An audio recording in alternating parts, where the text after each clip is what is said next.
i bez zakona?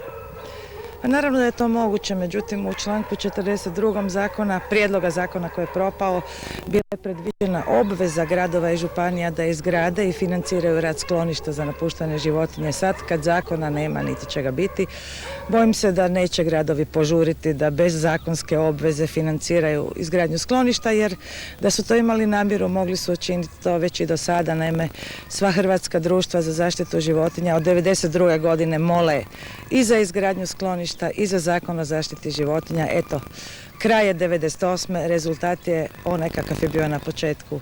Nema zakona o zaštiti životinja, nema skloništa. Ovim životinjama u veterinarsko-higijenskom servisu koje gledate i dalje nož pod vratom, doslovno ili ne, nije važno. Zbog nedonošenja zakona, nakon samo 7 dana provedenih u ovim kavezima, čeka ih smrt. Jedini spas im je udomljavanje. A tu na scenu stupate vi, dragi gledatelji, ljubitelji životinja. Akcija Spasimo pse iz Šinteraja svakog ponedjeljka i petka u 9 sati pred veterinarsko-higijenskim servisom. Dođite po vašeg budućeg najboljeg prijatelja.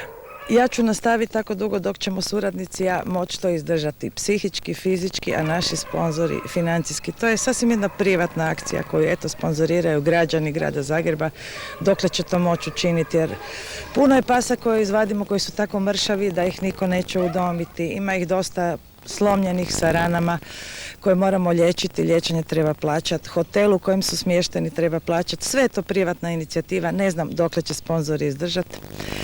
Nadala sam se da će se to riješiti kao svugdje u civiliziranom svijetu time da grad izgradi sklonište i financira liječenje i udomljavanje i boravak napuštenih životinja, međutim eto, sve je krenulo u krivo. Nadali smo se, bili smo gotovo sigurni da će ovaj put zakon biti donesen.